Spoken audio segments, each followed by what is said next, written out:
शुक्लां ब्रह्मविचारसारपरमामाद्यां जगद्व्यापिनीं वीणापुस्तकधारिणीमभयदां जाड्यान्धकारापकां हस्ते स्फाटिकमालिकां विदधतीं पद्मासने संस्थितां वन्दे तां परमेश्वरीं भगवतीं बुद्धिप्रदां शारदां।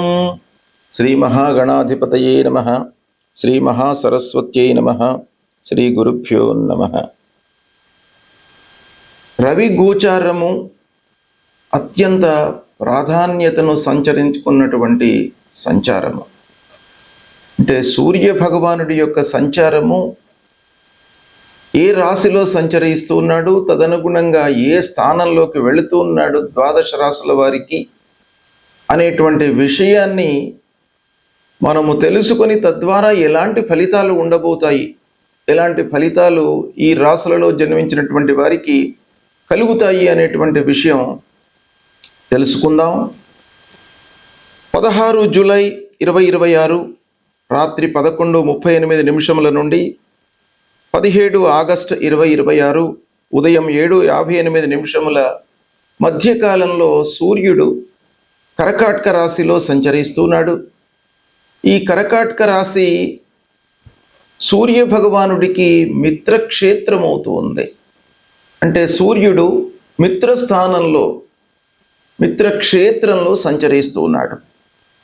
ఈ సంచారము 12 రాశుల వారికి ఎలాంటి ఫలితాలను ఇస్తుంది, ఏ కార్నర్స్లో మనకు మంచి ఫలితాలు ఉంటాయి, ఏ విషయాలలో ప్రతికూలమైనటువంటి ఫలితాలు ఉంటాయి అనేటువంటి విషయాన్ని మనము తెలుసుకుందాం.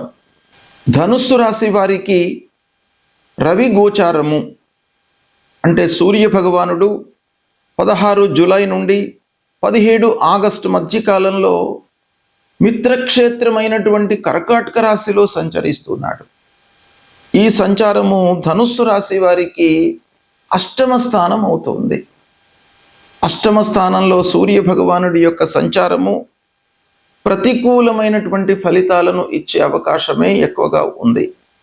కనుక మీరు చాలా జాగ్రత్తగా అన్ని విషయాల లోపల కూడాను ఆలోచించి నిర్ణయాలు తీసుకోవడము, ఉద్రేకంలోకి వెళ్ళకపోవడము, కోపతాపాలకు దూరంగా ఉండడము, మధ్యవర్తిత్వము వహించకుండా ఉండడము, ఇలాంటి కొన్ని స్టెప్స్ మీరు తీసుకోవడము చాలా అవసరం. ఈ సమయం లోపల ఆరోగ్యంపై ప్రత్యేకంగా మీరు శ్రద్ధ వహించాలి. అష్టమ స్థానము కొన్ని ఊహించనివి ముందుకు వచ్చే అవకాశాలు ఉంటాయి. ఆర్థికపరమైనటువంటి సమస్యలు కానివ్వండి, శారీరక మానసిక ఇబ్బందులు కానీ కొంత ముందుకు వస్తాయి. అయితే ఉద్యోగస్తులకు వర్క్ ప్రెషర్ పెరుగుతుంది. ఉద్యోగం లోపల ఉద్యోగం స్థిరంగానే ఉన్నప్పటికీ అదనపు బాధ్యతలను చేపట్టడము, మీకు అప్పజెప్పడం మూలకంగా కొన్ని ఇబ్బందులను ఎదుర్కొంటారు.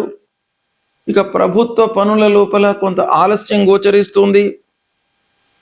రాజకీయ నాయకులు, కాంట్రాక్టర్సు, డిస్ట్రిబ్యూటర్సు ఇలాంటి వ్యవహారాలు చేస్తున్నటువంటి వాళ్ళు కొన్ని ఆలస్యంగా పూర్తయ్యేటువంటి అవకాశము ఉంది. కొంత డిస్ప్యూట్స్ కూడాను మధ్య గోచరిస్తున్నాయి. కాబట్టి జాగ్రత్తగా వాటిని హ్యాండిల్ చేసుకోవడానికి ప్రయత్నాలు చేసుకోవాలి. ఇక ఉద్యోగస్తులకు ముఖ్యంగా అధికారులతో కొన్ని అపార్థాలు, అంటే ఉద్యోగస్తులతో లేదా తోటి ఉద్యోగస్తులతో అధికారులతో విభేదాలు, అభిప్రాయ భేదాలు, వాళ్ళు చెప్పినట్టుగా మీరు చేసినప్పటికీ మీ పని మూలకంగా వాళ్ళు సంతృప్తి చెందకపోవడం అనేటువంటిది ఈ సమయంలో కనబడుతుంది. కాబట్టి కొంత అనుకూలంగా ఉండడానికై ప్రయత్నాలు చేయండి. వ్యాపారస్తులు రిస్క్ తీసుకొని పెట్టుబడులు పెట్టకుండా ఉండడం మంచిది. అనుకోని ఖర్చులు ముందుకు వస్తాయి. ఫోర్స్డ్గా కొన్ని చేయవలసినటువంటి స్థితి ఏర్పడుతుంది. కుటుంబం లోపల కూడాను చిన్న చిన్న విషయాలపై అభిప్రాయ భేదాలు తలెత్తుతాయి. కాబట్టి మీరు డీప్ డిస్కషన్లోకి వెళ్ళకండి. వీటన్నిటిని కూడాను అధిగమించడానికి ఒకే ఒక మార్గం ఏంటంటే మనము మౌనంగా ఉండడము, లేదా ఈ సమయం లోపల ఏకాగ్రతతో పనులు చేయడము. కోపాలకు, తాపాలకు, ఉద్రేకాలకు ఇలాంటివి చూపకుండా పనిపైన మట్టుకు మనము శ్రద్ధ వహించినట్టయితే కొంతవరకు దూరం అవుతుంది. వాహనముల మూలకంగా జాగ్రత్తలు. ఇకపోతే కొత్త పనులను మట్టుకు వాయిదా వేసుకోండి, కొత్తవి ప్రారంభించకండి ఈ సమయం లోపల. ఈ విధంగా సూర్య భగవానుడి యొక్క సంచారము అష్టమ స్థానంలో జరుగుతుంది గనక కొంత ప్రతికూలత ఎక్కువగా గోచరిస్తుంది. దీన్ని దృష్టిలో పెట్టుకొని మీరు నడుచుకున్నట్టయితే కొన్ని ప్రతికూల ఫలితాలను మీరు అధిగమించే అవకాశం ఉంటుంది. రవి సంచారము చాలా ప్రభావాన్ని చూపించేటువంటి అంశం కాబట్టి సూర్యుడు ఏ స్థానంలో సంచరిస్తున్నాడు, అనుకూలమైనటువంటి స్థానంలో ఉన్నాడా, ప్రతికూలమైనటువంటి స్థానంలో సంచరిస్తున్నాడా, మిత్రక్షేత్రంలో ఉన్నాడా, శత్రుక్షేత్రంలో ఉన్నాడా, తర్వాత జన్మ సమయంలో సూర్యుడు ఎలా ఉన్నాడు, జన్మ సమయంలో శత్రుస్థానంలో ఉన్నాడా, మిత్రస్థానంలో ఉన్నాడా, జన్మ సమయంలో సూర్యుడు ఉన్నటువంటి స్థానానికి ఎలాంటి అష్టక వరకు పాయింట్స్ ఉన్నాయి, ఇప్పుడు సంచరిస్తున్నటువంటి సూర్యుడు ఎన్ని పాయింట్స్తో ఉన్నాడు అష్టక వర్గులో, ఇలాంటి ఎన్నెన్నో విషయాలపై సూర్యుడి యొక్క సంచారము తదనుగుణంగా ఫలితాలు అనేటువంటివి ఉంటాయి. అయితే మనము గోచార ఫలితము అనంటే చంద్ర రాశి ఆధారంగా ఈ సూర్యుడు సంచరిస్తున్నటువంటి స్థానానికి ప్రధానమైనటువంటి ఒక విలువ ఇస్తూ తద్వారా ఫలితాలు ఎలా ఉంటాయి అనేటువంటిదే గోచారం. కనుక ఈ గోచారంలో సూర్య భగవానుడు 3, 6, 10, 11 ఈ స్థానాల్లో సంచరిస్తున్నప్పుడు శుభ ఫలితాలను ఇస్తాడు. మిగతా స్థానాల్లో సంచరిస్తున్నప్పుడు ప్రతికూలమైనటువంటి ఫలితాలను ఇస్తాడు. అయితే ప్రతికూల స్థానంలో సంచరిస్తున్నప్పుడు సూర్యుడి విషయమై మనం పరిహారాలు చేసుకోవాలి. ముఖ్యంగా సూర్యుడు మన లోపల ఆత్మవిశ్వాసము, ఆలోచన జ్ఞానము, శారీరక మానసికంగా ఒక దృఢత్వాన్ని కల్పించేటువంటి గ్రహము. అలాంటి సూర్య భగవానుడు ప్రతికూలంగా మనకు గోచార రీత్యా సంచరిస్తున్నప్పుడు ప్రప్రథమంగా మనం ఏం చేయాలి? ప్రతినిత్యం కూడాను ఉదయాన్నే లేచి సూర్య నమస్కారాలు చేయాలి. సూర్యుడి విషయమై 12 సార్లు నమస్కారాలు చేయండి. సూర్యుడికి, భూమికి. ఆదిత్య హృదయాన్ని ప్రతినిత్యం కూడాను పఠించండి.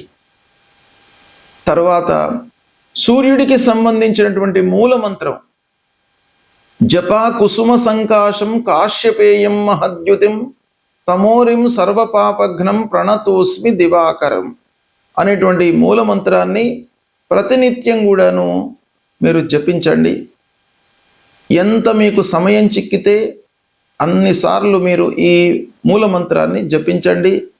కనీసము ఒక 6 సార్లు జపించడం మూలకంగా సూర్య భగవానుడి యొక్క అనుగ్రహం మీకు లభిస్తుంది. ఇక కొన్ని దానాలు ఇవ్వండి సూర్య భగవానుడికి.